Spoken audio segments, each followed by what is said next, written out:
Good morning. Welcome to Breakfast with John Kay and Naga Manchetti. Our headlines this morning. Early doors for pubs and restaurants across England as businesses warn they might not survive without more government support. A job support scheme will replace furlough, but the Chancellor warns he can't save every business or every job. So who are the winners and the losers? I'll explain a little later as tighter restrictions come into force. A warning for students in Scotland obeying new coronavirus restrictions or face being kicked out of university. Royal revenues are hit by coronavirus. Lower visitor numbers could lead to a £35 million shortfall. Good morning. A magnificent 7 from Liverpool's youngsters as teenager Curtis Jones scores twice. In their League Cup thrashing of Lincoln City, his manager describes him as an exceptional talent. Good morning. An autumnal feeling day ahead today. We've got a brisk northerly wind and some heavy rain around, particularly around the east coast of England. I'll bring you more details in about 10 minutes.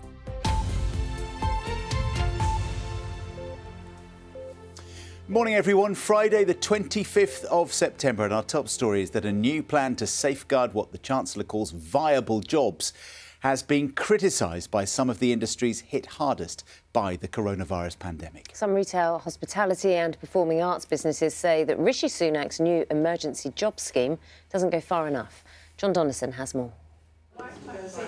In these tough economic times, some were drowning their sorrows last night. But across England, it was early doors as the new nationwide 10 p.m. curfew for pubs and bars kicked in. Still got 45 minutes. The last hour, yeah.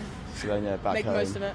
Early night, watch a movie. As a student, it is a bit annoying, like freshers and everything, but I do think I'd rather just be safer than like going out and risking. To be honest, I tend to go to sleep about 10 o'clock anyway, so it really doesn't affect me, but I can imagine it affects a lot of people quite a bit.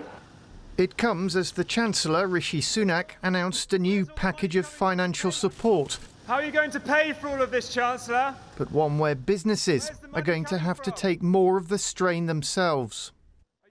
In October, the final month of the current furlough scheme, the government will be paying 60% of workers' salaries, with companies paying 20%.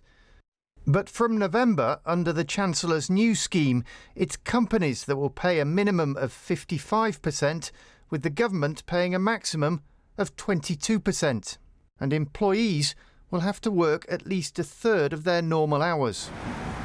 The chief executive of Next has welcomed the move, but is warning thousands of traditional retail jobs may become unviable because of the shift to online sales.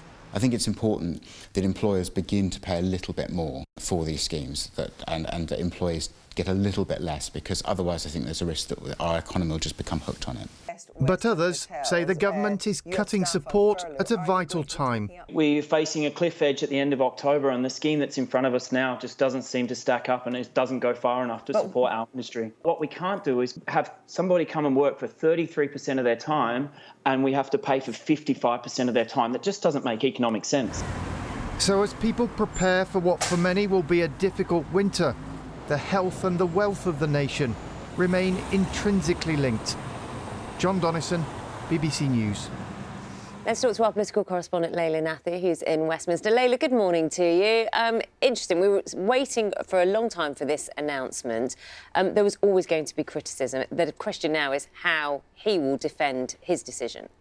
Morning, Naga. Well, I think a few things were crystal clear from what the Chancellor said yesterday. Firstly, he said explicitly that he couldn't save every job. He couldn't save every business. Secondly, he talked about a new context. So if you cast your mind back to the beginning of the pandemic, ministers then were preparing for what they thought was going to be a temporary disruption to the economy. That prompted that huge intervention in terms of the furlough scheme, paying 80% of the wages of all those workers asked to stay at home. Now the Chancellor is saying, look, the economy is undergoing a permanent adjustment to coronavirus. We are all having to learn to live with it. And he said it would be wrong to sustain jobs that otherwise wouldn't be viable in this new climate. So now what we've got is this targeted scheme aimed at businesses that are able to operate but perhaps are struggling.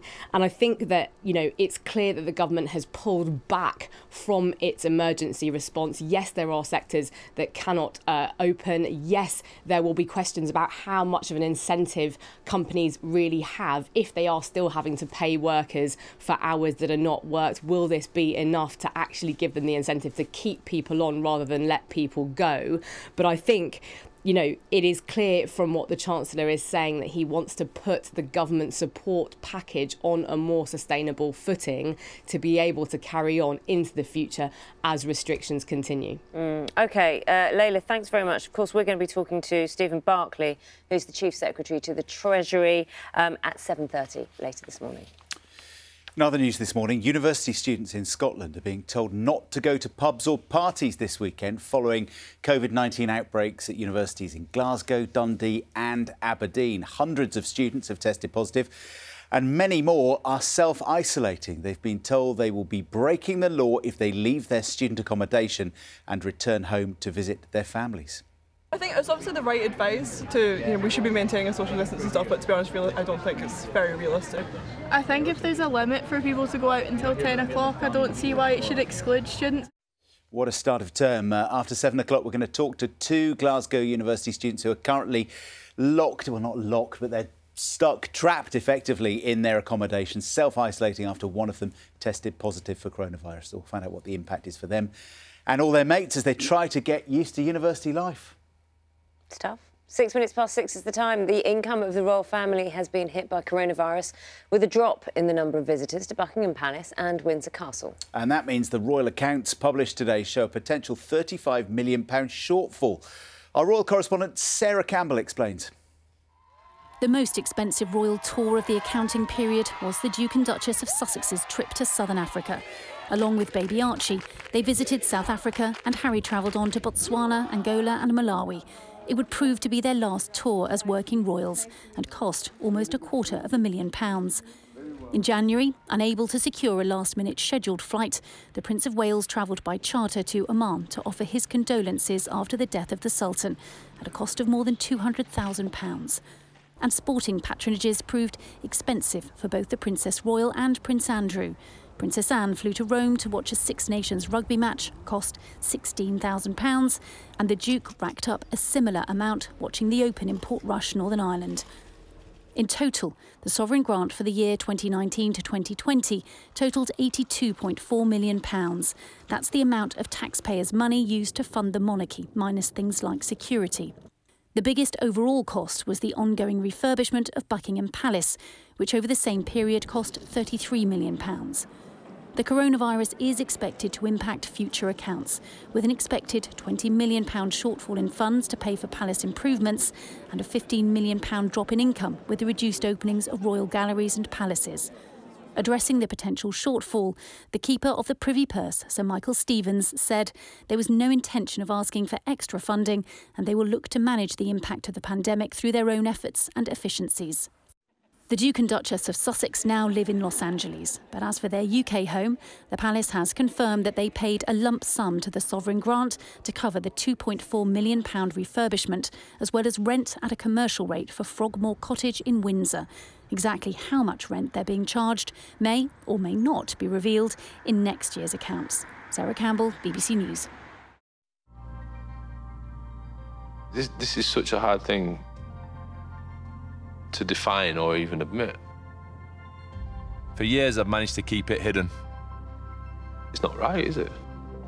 I know it's not right. Freddie Flintoff, Living with Bulimia, Monday at 9 on BBC One and iPlayer. 33 minutes past 7. You're watching Breakfast. Thanks for joining us this morning.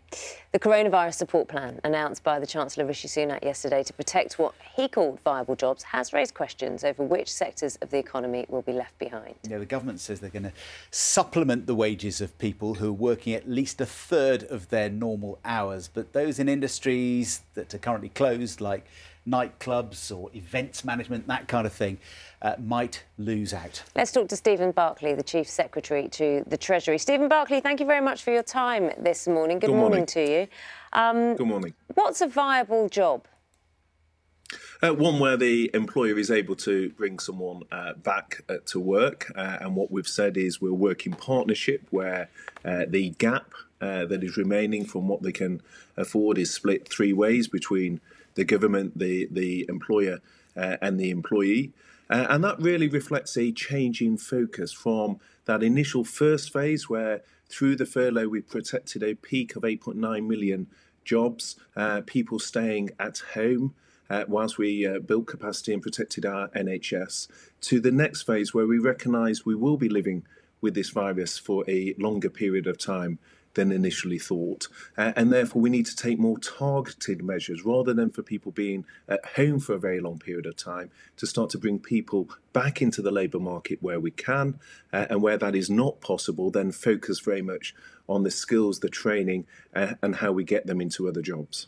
So tell me, I was just looking at some of the statistics. The Office for Budget Responsibility estimates that unemployment is going to peak at 13% next year. That's just the latest forecast. It would mean 4 million out of work. The Institute for Fiscal Studies says more than 2 million people could lose their jobs by the end of this year.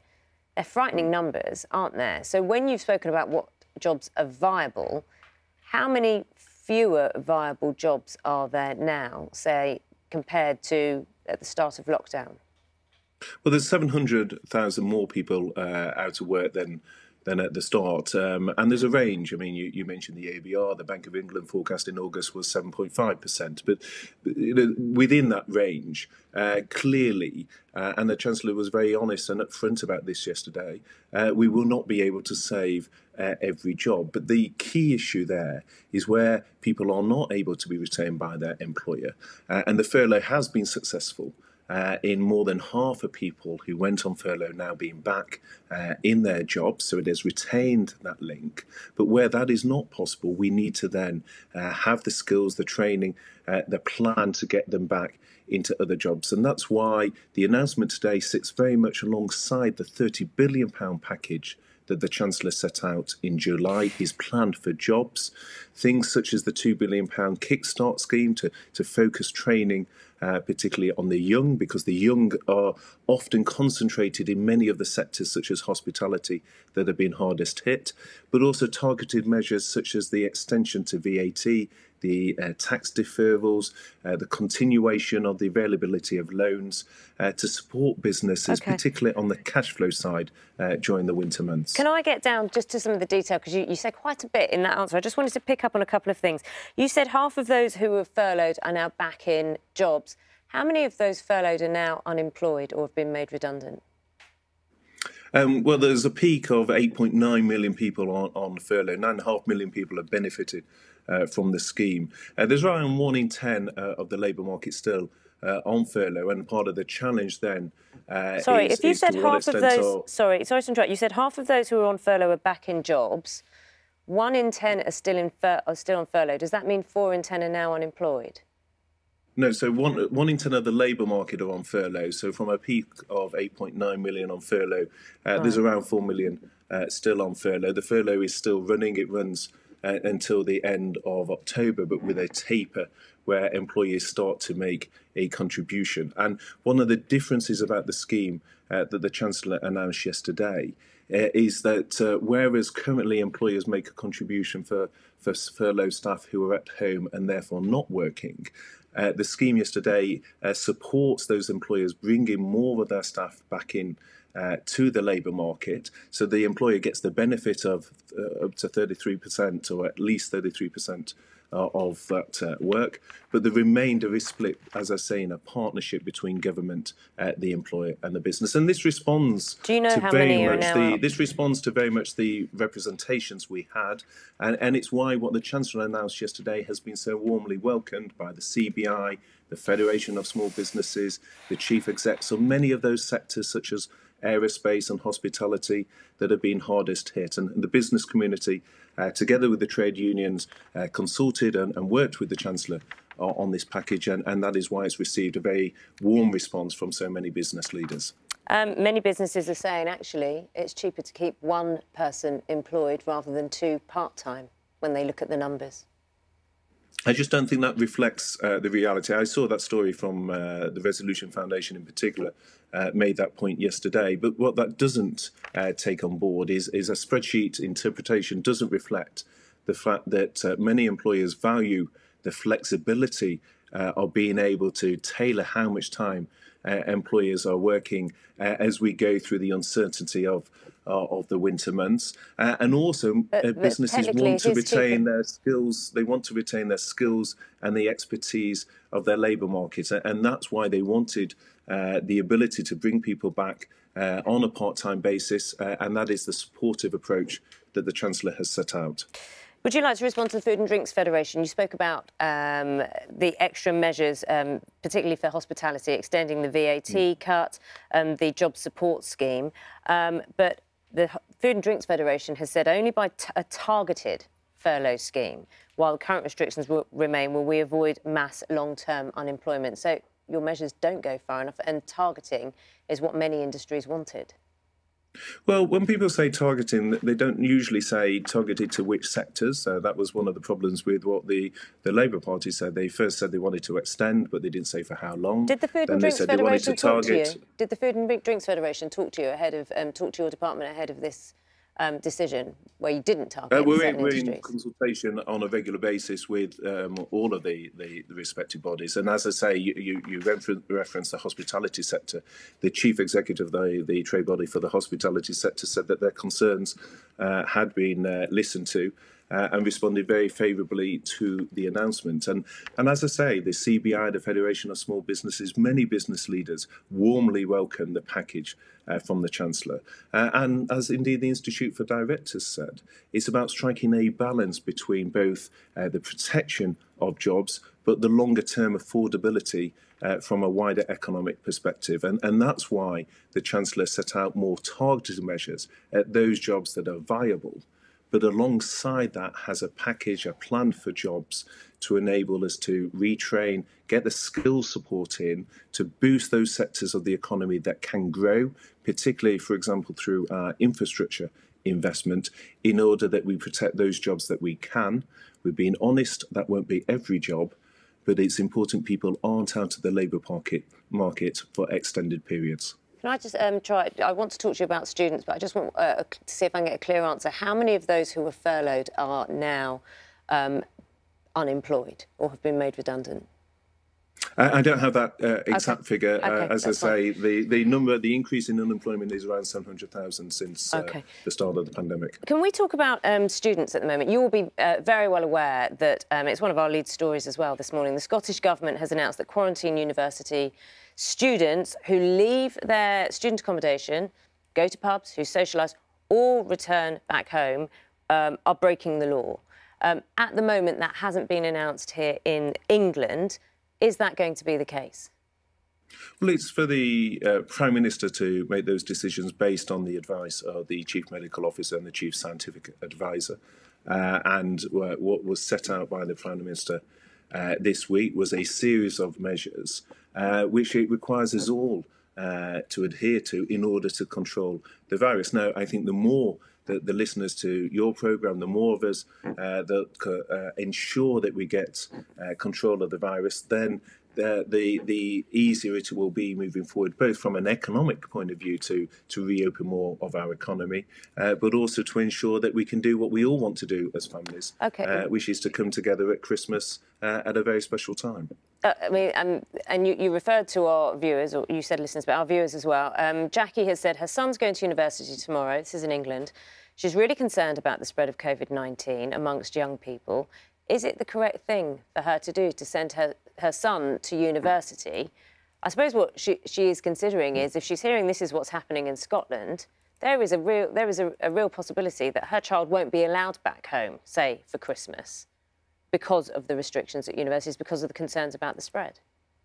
Well, that isn't the advice from the Chief Medical Officer and the Chief Scientific Advisor, and it is important that universities are able to return, because it's important. You started this interview quite rightly, picking up on the damaging impact of the virus on the life chances of many young people, particularly how hard hit many have been in sectors which have a lot of young people working in them. It's equally important that young people are able to get their education, whether that is at school, and the importance of schools reopening this September was key to that, but likewise in terms of universities. And I think as part of ensuring that there isn't longer term damage to young people, mental health is a key concern many of us have in terms of the wider health consequences of COVID, and it's important therefore that young people are able to continue with their lives where that is done in a COVID safe way, and that is the key. If you are, say, in Liverpool, you have family in Liverpool, it's under local lockdown restrictions, so residents can't socialise with people outside of their own households. A child goes to university, I know, say in Brighton, where there are no restrictions, sets up a new household at university. Is that child, that student, allowed back home to Liverpool? Well, the health department has put out guidance, and obviously it varies in different parts of the country. Well, this one's quite simple. It's from an area of lockdown to an area not of lockdown. So, well, as I say, there are different situations in different parts of the country where there are local lockdowns and tighter restrictions that apply. That's why, for example, from an economic point of view, we have put out specific targeted measures that, again, vary. So the business support that is available there's additional business support in areas of local lockdown. But the key is for young people. I was asking about students going from one household to another, not business support. I was asking if a student would be able to return home if it went from an area of lockdown. Well, it's an issue for the guidance. My understanding is people are able to return home. That is the guidance in place. But this is an issue that the health department, my focus has been on the announcement yesterday and the comprehensive spending review that I'm working on. But Understood. Thank you very much. Stephen Barclay, thanks for taking those questions, going through, as you said, the Chancellor Rishi Sunak unveiling that scheme yesterday to support wages during the pandemic.